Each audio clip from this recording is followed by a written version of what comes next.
오늘 말씀은 제목이 사람이 무엇이기에 했는데요. 히브리서 1장에 보면은 예수님이 누구신가 하는 데 대한 소위 말하는 기독론에 대한 거창한 진술이 나옵니다. 예수님은 하나님의 아들이시다. 하나님이 보내신 대속주다. 또 예수님은 이 온 만물을 상속받을 상속주가 되신다. 또 이 예수님으로 말할 것 같으면은 이 세상을 창조하셨다. 그뿐만 아니라 창조된 이 피조계를 운영하시고 다스리시는 분이다. 그래서 예수님에 대한 이 어마어마한 차원의 진술이 나옵니다. 압도적인 기독론이죠.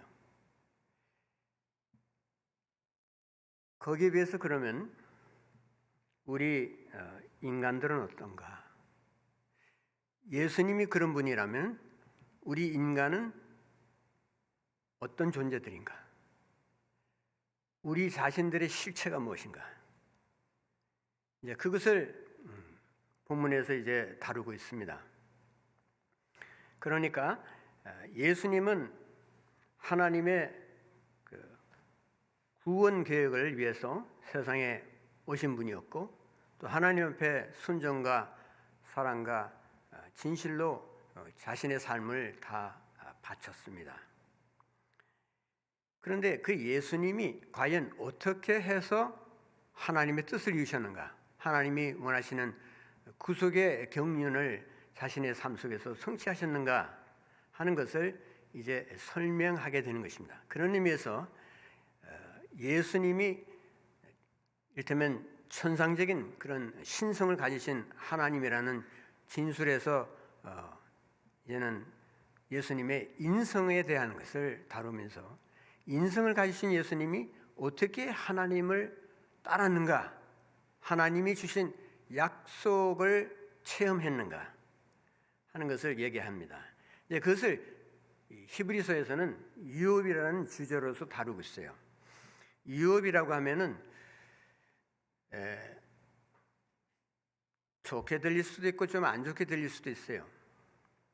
왜냐하면 유업은 상 혹은 상급 또는 기업, 상속 이런 유산 그런 말과 이게 동의어로 사용되고 있거든요. 근데 우리나라에서 대체로 상에 대한 그 가르침이 비성경적이고 굉장히 세속적인 아이디어를 넣어서 가르치는 경우가 적지 않기 때문에 이 주제를 다루는 것이 쉽지가 않습니다.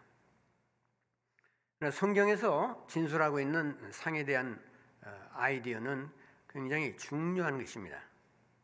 왜냐하면 하나님은 갚아주시는 분이라고 신구약 전체에서 소개되고 있거든요.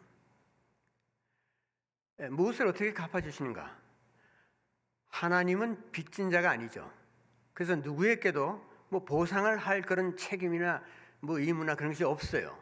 그럼에도 불구하고 하나님은 자기 자녀들의 선행에 대해서 갚아주시는 분입니다.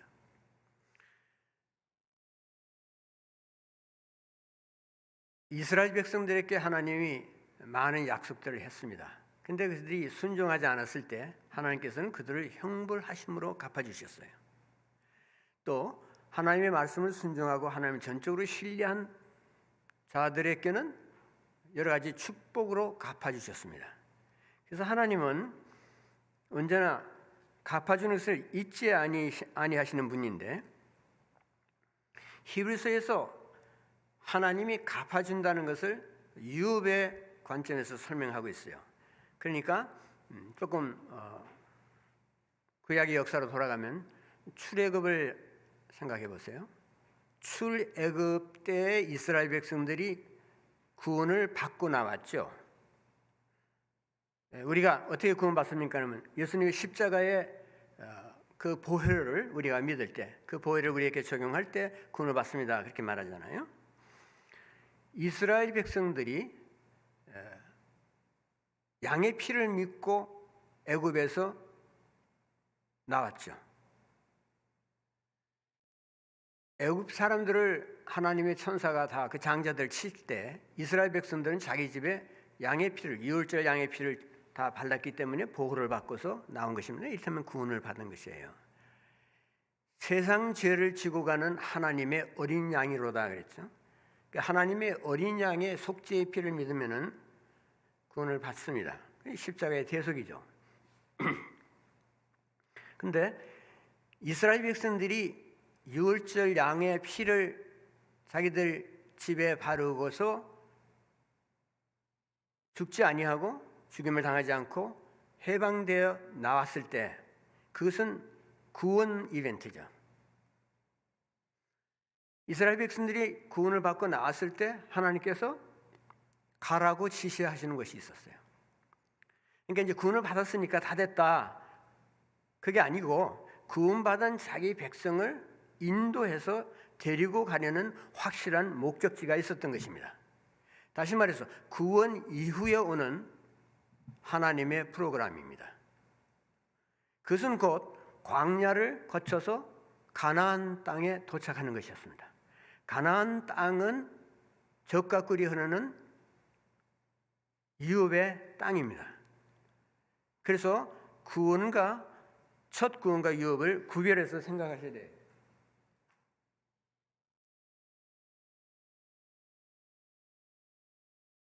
첫 구원을 받은 하나님의 백성은 하나님이 의도하시는 그들에 대한 굉장히 좋은 목표와 거기에 따른 축복이 있습니다. 곧 유업에 대한 말씀인데 하나님께서는 젖과 꿀이 흐르는 그 가나안 땅을 약속하셨어요. 무조건적인 약속이 아니다.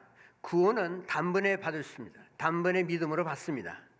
그러나 유업은 꾸준한 믿음과 하나님을 기다리는 인내와 주님에 대한 헌신과 순종과 사랑의 삶으로 받게 되는 것입니다. 이 유업의 가르침을 가장 자세하게 진술한 책이 구약에 나오는 여호수아서입니다. 모세는 가나안에 못 들어갔지만은 그의 후계자인 여호수아는 이스라엘 애굽에서 출애굽해서 나온 백성들이 그 2세대라 그럴 거예요. 1세대가 아니고 그 다음 세대를 이끌고 가나안에 들어갔고 가나안을 정복해서 하나님 주시는 유업의 땅의 소산을 먹게 됐습니다.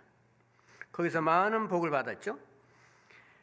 자, 그런데 그래서 그 여호수아서를 보면은 유업의 약속과 그 유업을 어떻게 성취하는가에 대한 유업 정치에 대한 원리가 나와 있어요. 그냥 전쟁사가 아닙니다. 그런데 히브리서에서 다시 이 유업의 주제를 다루면서 이를테면 여호수아서의 속편으로서 여호수아서가 전편이라면 이것은 후편이에요. 그래서 그것을 예수 그리스도께서 어떻게 그러니까 제2의 여호수아이신 예수님께서 자기 백성을 이끌고 어떻게 하나님이 약속하신 가나안 땅의 유업으로 들어가게 하시는가 하는 것을 이야기하게 되는 것이죠. 그래서 히브리서는 유업의 관점에서 보아야 합니다. 그래서 여호수아서하고 히브리서하고 같이 읽으시면 유업에 대한 이해에 도움이 될 것입니다. 이제 본문의 5절을 보겠습니다. 2장 5절. 2장 5절이네요. 하나님이 우리가 말하는 바 장차 올 세상을 천사들에게 복종하게 하심이 아니니라. 그러니까 천사들을 위한 세상이 아니라는 것입니다. 장차 오는 세상은. 그러면 장차 올 세상은 무엇을 얘기하는 것인가? 얼뜻 생각할 때 그건 사후에 오는 세상이다. 천국이다. 그렇게 생각하기 쉬운데 히브리서를 읽을 때 유업의 관점에서 읽어야 됩니다. 그래서 장차 올 세상은 내세의 천국을 말한다기보다는 그리스도 안에서 우리가 받은 그 약속, 즉 그 유업을 어떻게 받는가, 그래서 어떻게 누리는가 하는 것에 대한 이야기예요. 장차 올 세상은 유업과 관련된 세상입니다. 히브리서의 주제가 유업이기 때문에 우리가 말하는 바는 몸의 영화와 상급을 포함한 새 하늘과 새 땅에서의 축복을 가리킵니다. 우리가 이 점을 잘 염두에 두고 히브리서를 읽지 않으면은 갈수록 히브리서는 어려운 책이 되고 맙니다. 그러나 유업을 파악하고 읽으면 히브리서처럼 격려가 되고 용기를 주고 소망을 주는 것이 없어요. 그렇지 않으면은 히브리서에 여러 곳에서 걸리게 됩니다. 특별히 히브리서 6장에 가면은 아주 힘들게 되죠. 한 번 빛을 받고 하늘의 은사를 맛보고 성령의 참여한 바가 되고 하나님의 선한 말씀과 내세의 능력을 맛보고도 타락한 자들은 다시 새롭게 하여 회개할 수 없나니 이는 그들이 하나님의 아들을 십자가에 못 박아 드러내놓고 욕되게 함이라. 이런 말씀이 부딪히면은 이걸 어떻게 이해할지 당황하게 되죠. 구원을 잃는다는 말인지, 처음부터 애초에 구원을 받은 적이 없는 사람들에 대한 말씀인지, 소위 말하면 칼빈주의와 알미니안주의들이 이 점을 놓고서 지금까지 논쟁하고 있어요. 알미니안은 구원을 받아도 잃어버릴 수 있다고 말하고, 칼빈주의는 한번 구원을 받았으면 절대로 잃지 않는다고 말하고, 그럼에도 불구하고 하나님을 끝까지 순종하지 않으면 그 사람은 사실은 처음부터 믿지 않았던 사람이다. 거듭난 적이 없다. 이제 이렇게 또 해석을 하죠. 그러니까 상급의 관점에서 보면, 유업의 관점에서 보면 이것은 구원을 잃는다는 말이 아니라 하나님이 약속하신 젖과 꿀이 흐르는 가나안 땅의 그 유업의 축복들을 잃는다는 말씀이 되겠습니다. 그것은 그 본문을 우리가 다루게 되면 더 자세히 말씀드리기로 하고, 장차 올 세상은 누구의 것이냐, 누구를 위한 것이냐 하면은 하나님을 신실하게 꾸준한 믿음과 인내와 사랑의 삶으로 사는 사람들을 위한 것입니다. 그래서 전국적으로 신실한 성도들이 받을 그 축복들을 가리키는 것이죠. 이제 이 저자의 의도가 뭐냐면은 예수님께서 우주의 상속자가 되셨다. 온 만물을 상속받는다. 그런데 예수님은 지금 현재 어떤 위치에 있는가? 하나님 우편 보좌에 좌정해 계신다는 것입니다. 그래서 무슨 일을 하실까요? 세상을 다스리는 거예요. 왕으로서, 심판주로서, 우주를 상속하실 분으로서 선과 악을 그들의 행위대로 갚아주실 분으로서 하나님 우편 보좌에 계신데, 그것은 그냥 자동적으로 하나님의 아들이니까 받으신 자리가 아니라 유업의 관점에서 생각해야 됩니다. 그것은 즉 예수님께서 하나님이 본인에게 주셨던 유업의 목표를 향해서 달려가서 마침내 그것을 성취하시고 달성하셨기 때문에 그에 대해서 하늘 아버지께서 갚아주시는 보상의 자리인 것입니다. 그래서 예수님처럼 우리들도 주의 길을 따라서 가면은 예수 그리스도의 영광과 존귀의 자리에 이룰 수 있고 또 이르게 된다는 것이고, 또 그래야 한다는 것이죠.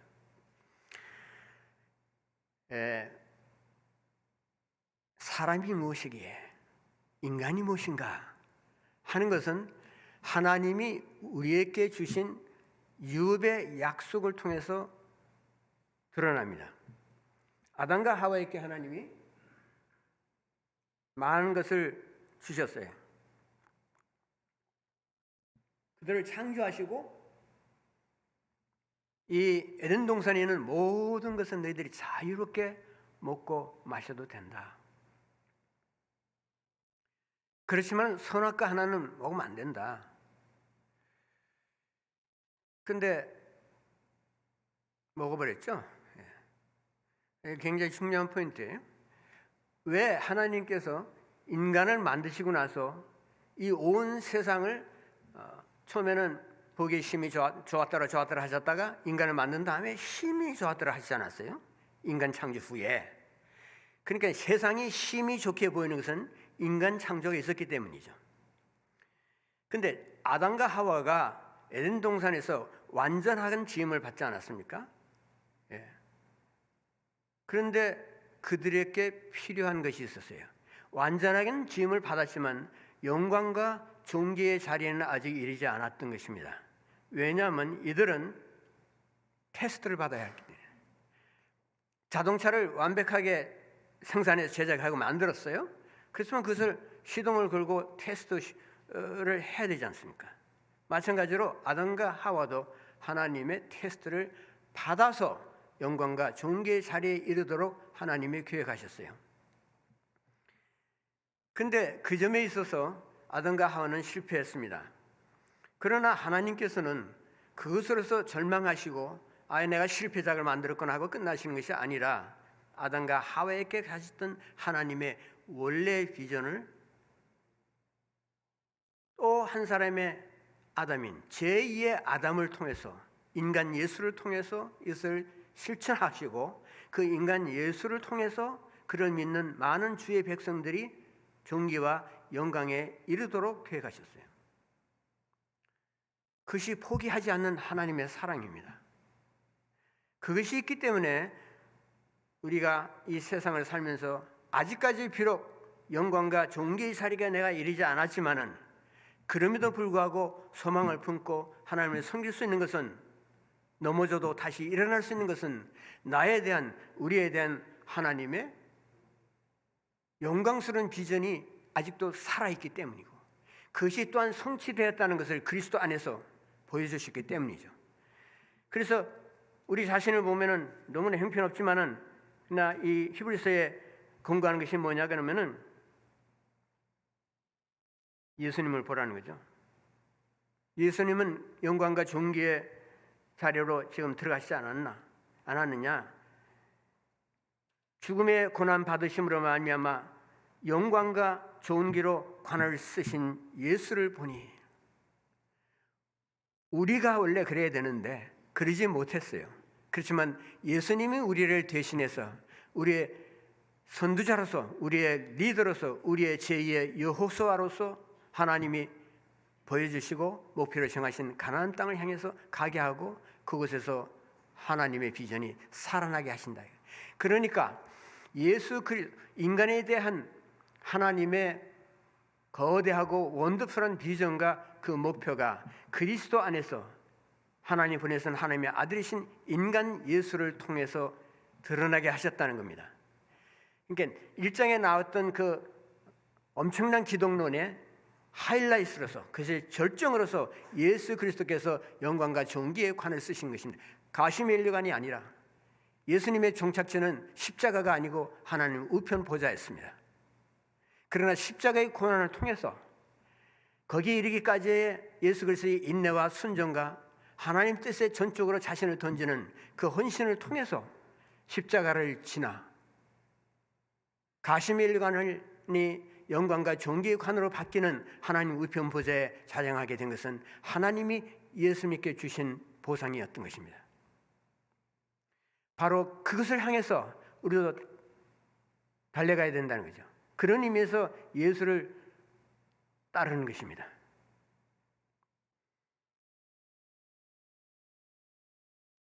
우리가 생각할 때 아담과 하와가 낙원에서 뭐 부족한 것이 없이 살았는데 그 이상 뭐 좋은 것이 더 뭐가 있겠습니까? 그렇게 생각할 수 있겠죠.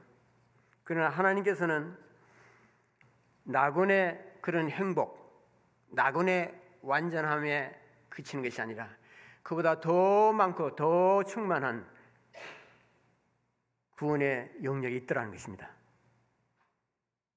우리가 낙원 이상으로 더 좋고 더 크고 더 많은 것이 무엇일까 하는 것을 상상하기 어려워요. 너무나 이것은 우리의 기대를 넘어가는 말씀이거든요. 근데 예수께서 오셔서 말씀하신 것이 뭐냐면, 내가 온 것은 선한 목자로 왔다. 근데 선한 목자는 양을 위해서 자기 목숨을 바칠 뿐만 아니라 양으로 하여금 영생을 얻게 하고 양에게 생명을 주고 또 더 주고 더 많은 축복을 풍성하게 주려는 것이다. 그것이 바로 하나님께서, 하늘 아버지께서 인간을 향해서 가지셨던 원래의 비전을 얘기하는 것입니다. 생명을 주기 위해서 왔다. 누구의 생명입니까? 예수 그리스도의 생명입니다. 예수 그리스도의 부활 생명입니다. 하나님의 우편 보좌에 앉아서 만유를 주관하시는 그 능력에 전능하신 하나님이 주시는 생명이기 때문에 그 생명은 영원한 것입니다. 그런 의미에서 이 생명이 바로 영생인 거예요. 예수님이 주시는 그 생명을 받음으로 말미암아 우리의 삶의 목표가 분명해지고 내 존재의 실체가 무엇이라는 것이 드러납니다. 하나님의 인간을 향한 하나님의 비전을 우리가 바라볼 때 그 비전이 예수 안에서 어떻게 성취되는가 하는 것을 볼 때 내가 살아나게 됩니다.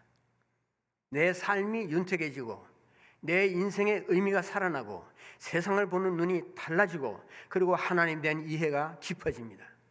내가 주 예수를 믿음과 인내와 사랑으로 따를 때 유업의 땅을 향해서 여러 가지 광야의 어려움이 있지만은 목표를 향해서 나아갈 때 결국은 가나안에 도착하게 된다는 거죠.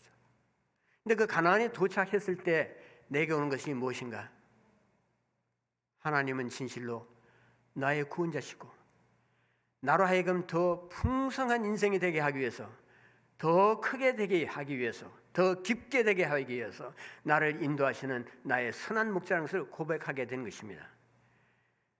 우리의 각자의 길이 다 다를지라도, 우리 인생에서 우리가 지금 어디까지 왔을지 다 모르고 다르다 할지라도, 내 삶 속에서 하나님의 영광이 아직은 비치지 않는다 할지라도, 나의 크리스천 라이프에 여러 가지 결함이 많고 과거에 실수가 많고 생각하면 부끄럽고 후회되는 것들이 비록 많이 있을지라도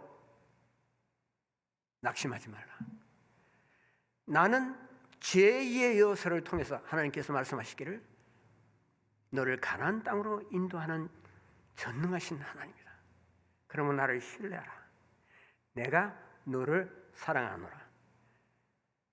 내가 생각하는 그 정도의 사랑이 아니라 훨씬 더 크고 많고 충만한 것이다. 하나님은 주고 돋우시는 분이죠. 인간을 위해서 많은 축복을 에덴 동산에서 다 갖고 계셨지만은 아담과 하와 그것을 다 받기도 전에 쫓겨나고 말았잖아요. 그 같은 비극을 하나님께서 역전시켜서 하나님을 순종하지 않고 죽음을 체험해야 했던 그 인간들에게 그 화가 변해서 복이 되게 하시는 분이다.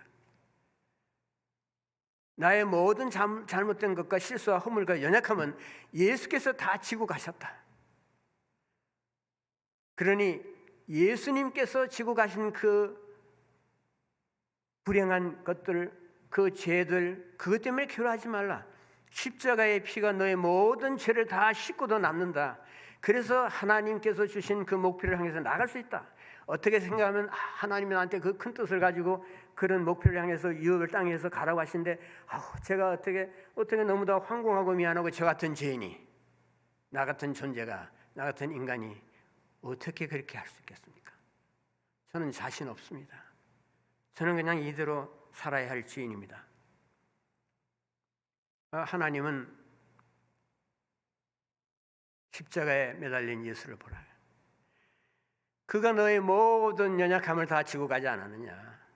내가 지은 모든 죄, 너의 모든 연약함, 너의 모든 약점, 너의 모든 부끄러운 비밀들, 그것까지 지고서 가서 십자가에 못 박았으니까 나는 더 이상 기억하지 않는다. 그런 것을 해결됐으니까 잊어버려라.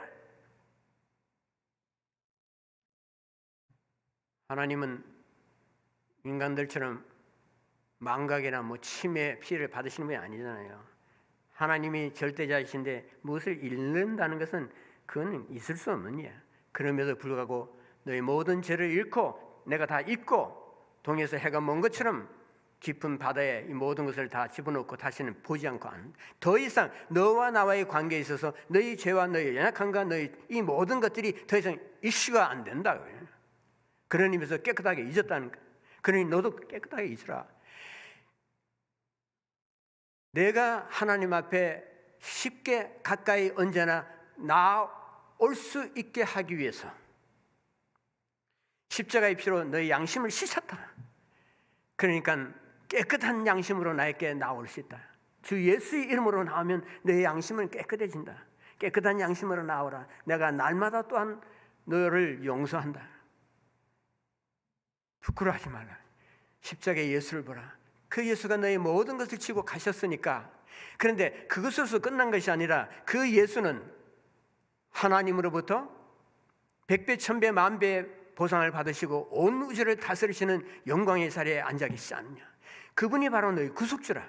그러니 네가 주 예수 안에서 너도 그리스도와 함께 세상을 다스리는 하나님의 영광스러운 자녀가 될 것이고, 그런 자격을 내가 부여할 수 있으니 따르라는 거죠.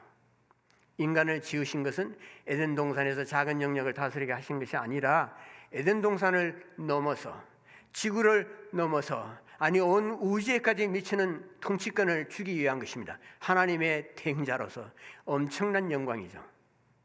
그와 같은 하나님의 꿈이 아직도 살아있건을 우리는 너무나 작은 스케일 속에서 바둥거리면서 하나님의 큰 뜻을 전혀 이해하지 못한 채 산다. 내가 누구냐? 내가 뭐냐? 인간이 무엇이냐 하는 것을 알아야죠. 그것은 하나님의 말씀 안에서만 알 수 있는 것이죠. 하나님이 나에 대해서 가지신 그 뜻이 무엇이라는 것을 내가 깨달을 때, 그래서 시편 저자가 말하기를 사람이 무엇이기에 주께서 그를 생각하시며 인자가 무엇이기에 주께서 그를 돌보시나이까. 이 시편 저자가 하늘의 창공을 바라보고 하는 말이, 주의 손가락으로 만드신 주의 하늘과 주께서 베풀어 두신 달과 별들을 내가 보오니 사람이 무엇이기에 주께서 그를 생각하시며 인자가 무엇이기에 주께서 그를 돌보시나이까. 다윗이 이 시를 읊었을 때는 굉장히 큰 침체에 빠져 있었어요. 생명이 그냥 왔다 갔다 하는 풍전등화의 인생이었어요. 왜냐하면 자기 아들 중에 압살롬이 있었는데 이 압살롬이 반역을 일으켜가지고 자기 아버지를 죽이겠다는 거예요. 그래서 그 압살롬을 추종하는 파들이 글쎄 그 다윗 왕을 잡으러 가니까 다윗 왕이 예루살렘에 있을 수가 없었어요. 그래서 황량한 곳으로 도망갔어요. 광야로 대피했습니다. 원수들과 보복자들이 죽이기 위해서 밤낮으로 추적하고 있었어요. 그런 위기 속에서 이분이 이른 아침과 늦은 밤에 하나님께 간절히 기도합니다. 한밤중에 뭇별들을 바라보면서 묵상한 것이 바로 이 내용이죠. 주의 손가락으로 만드신 주의 하늘과 이 놀라운 창궁의 별들과 이 모든 만물이 살아가는 이 땅을 내가 보니 어떻게 해서 인간을 그렇게 귀히 여기시나이까. 궁지에 빠졌던 다윗이 황량한 광야에서 하늘을 덮고 있는 수많은 뭇별들을 보고 주의 영광을 생각하게 되었고, 공고한 처지를 다 잊고서 외치는 말이, 주여 주의 이름이 얼마나 아름다운지요. 하나님의 세계를 바라보면 나의 세계는 사라집니다. 내 고통과 번민과 부족과 실패의 세계가 사라지고 오로지 예수 그리스도를 통해서 나를 구속하시는 하나님 아버지의 그 놀라운 세계가 펼쳐집니다. 그리고 하나님께서 말씀하시기를 내가 여기 있노라. 우리가 당한 어려움 속에서 헤어나가는 유일한 길은요, 자신에게서 시선을 떼는 것입니다. 예수를 깊이 생각하는 것입니다. 십자가의 예수를 바라보고 그분이 지금 어디 계신지를, 무엇을 하시는지를, 예수님이 어떤 신분으로 하나님 우편 보좌에 계신지를 묵상하는 것입니다. 하늘과 땅은 언제나 볼 수 있습니다. 하나님께서는 땅을 만드시고 하늘을 지으셨어요.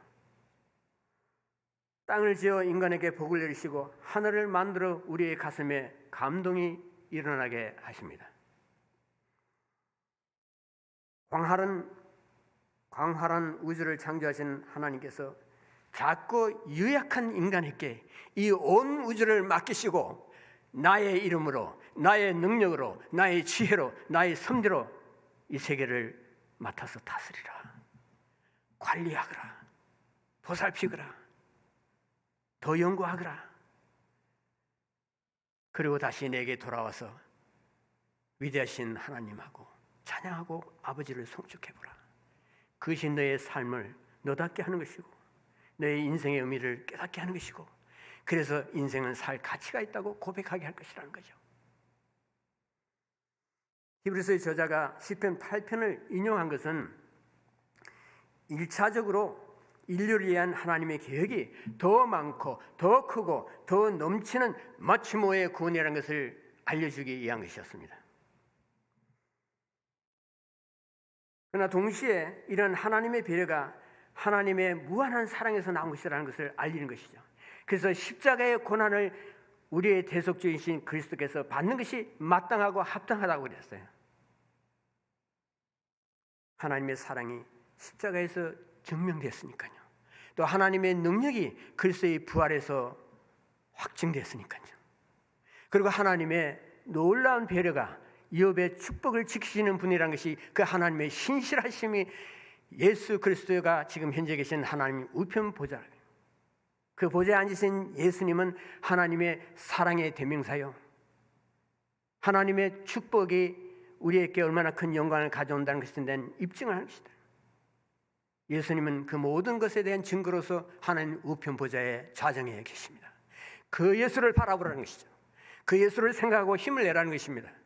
우리도 그 보좌에 같이 들어가서 있어야 하는 거예요. 내가 그 보좌로 가까이 나아갈수록 하나님의 영광의 빛이 우리에게 비춰오기 시작하고, 하나님의 위엄과 하나님의 모든 훌륭한 속성들과 성품들이 나에게 비추어서 나로 하여금 하나님은 이런 분이구나, 나는 얼마나 작은 자인가, 하늘의 무뼈들을 보니 주여 하나님의 솜씨가 너무나 기가 막힙니다. 그러나 다른 한편으로 생각하면 나는 이거 아무것도 아니지 않은가, 이 먼지만도 못한 존재가 아닌가. 그러나 하늘의 무뼈를 하늘에서 구속의 창궁을 펼쳐놓으시고 보이게 하시는 그 하나님의 의도가 무엇이라는 걸 생각한다면 그렇게 생각하지 않겠어요. 나는 비록 작은 존재지만 그리스도 안에서 나는 온 우주를 다스릴 그런 특권을 하나님께서 부여하신 존재라. 하나님이 그냥 우리 구원하시고 그런 죽은 다음에 천국 오면 아무것도 안 하고 편히 쉴 수 있다, 그런 차 전혀 아니올시다. 하나님 우리를 구원하시고 하나님의 깊은 세계 속으로 우리를 넣으시고, 이 내가 지은 창조계가 심히 좋다. 그런데 심히 좋은 이 세상은 바로 내가 있기 때문이다. 하나님은 우리가 있기 때문에 우리들이 예수 그리스도의 영광과 존귀를 나누게 될 때 하나님은 보람을 느끼시고 하나님은 자신의 상을 받으십니다. 우리에게 이 같은 하나님이 계신 것이 얼마나 감사하고 얼마나 감격스러운 일입니까? 하나님께서는 우리를 보시고 말씀하세요. 나는 너에게 빚진 것이 하나도 없다. 예수께서 말씀하시기를 명한 대로 하였다고 종에게 감사하겠느냐, 이와 같이 너희도 명령받은 것을 다 행한 후에 이르기를 우리는 무익한 종이라. 우리가 하여야 할 일을 한 것뿐이니라 할지니라. 이것이 종의 자세죠. 뭐 하나님께 내가 선행을 하고 뭐 했으니까 하나님 갚아주세요, 그 보상하세요, 그런 차원이 아니라는 거죠. 하나님은 누구에게도 빚을 주신 일이 없어요. 오히려 우리가 하나님께 무한대의 빚을 지고 삽니다. 그러나 우리가 하나님을 위해서 하나님의 말씀대로 하나님의 그 무한한 축복이 담긴 유업의 땅을 향해서 우리가 가려고 일어서면은 비틀거리는 걸음일지라도 우리의 무릎에 힘을 넣어주시고 우리를 붙잡아 주시고, 우리가 여러 번 넘어질지라도 주께서 나의 오른팔을 붙드시기 때문에 우리가 다시 일어난다고 고백한 시편 저자처럼 하나님 우리를 도우셔서 우리를 하여금 하나님이 우리에게 주신 비전이 성취되게 하십니다. 그런 의미에서 인간에게 자비와 사랑을 베푸시는 그 하나님, 우리가 그 하나님께 마땅히 행할 바를 행하고 주님을 섬기지만, 그러나 하나님께서는 그것을 귀시 보신단 말이에요. 이것이 또한 다른 종교에서 있을 수 없는 일이에요. 나의 작은 선행이 주님을 위한 난 작은 표현이, 그 사랑이 그 아무것도 아닌 나도 그런 선행을 하고서 잊어버렸어요. 그러나 하나님께서는 주님을 위해서 행하는 작은 기여가 있을지라도 잊지 아니하시고 갚아주십니다. 왜요? 나를 종으로 대하시지 않기 때문에, 나를 자식으로 보시기 때문에. 그래서 아버지로서 부성의 정으로서 나를 귀히 여기시고 내 작은 그것을 칭찬해 주시고, 드디어 마지막에 착하고 충성된 종아, 너는 나를 위해서 이렇게 섬겼으니 이 모든 복을 받을지어다 하고 칭찬하실 것이죠. 여러분, 언젠가 우리는 주님 앞에 서게 될 것입니다. 그때 주께서 우리를 향해서 이 게으르고 악한 종아라고 하시지 않고 착하고 충성된 종아 잘하였도다 라는 말씀을 우리 모두가 듣기를 바랍니다. 그런데 그때 우리가 예수님께 어떤 반응을 보여야 하겠습니까? 그럼 물론이죠. 주님, 제가 주님을 위해서 얼마나 희생했는데요. 그걸 주님이 잊지 않으신 거 감사합니다. 주님이 주시는 면류관, 제가 당당하게 받겠습니다. 그렇게 하실 분이 있겠습니까? 이렇게 말하겠죠. 아니에요, 주님. 착하고 충성된 종은 제가 아니고 주님이십니다. 저는 아무것도 한 일이 없습니다. 주님만이 신실한 주의 종이오니 주께서 이 면류관을 받으시옵소서 하고 나의 면류관을 주님 앞에 내려놓겠죠. 24 장로들이 보좌에 앉으신 이 앞에 엎드려 세세토록 살아계시는 이에게 경배하고 자기의 관을 보좌 앞에 드리며 이르되, 우리 주 하나님이여, 영광과 존귀와 권능을 받으시는 것이 합당하오니 주께서 만물을 지으신지라 만물이 주의 뜻대로 있었고 또 지으심을 받았나이다. 이것이 우리의 고백이 되기를 기원합니다. 기도하겠습니다. 주님, 원컨대 우리들이 하나님께서 우리를 창조하시고 우리를 구원하시고 그리고 우리에게 그 유업의 상을 향해서 달려가도록 계획하신 것을 감사하오니 그 뜻을 저희들이 잘 깨달아 알 수 있도록 은혜를 내려 주시옵소서. 예수님의 이름으로 기도합니다.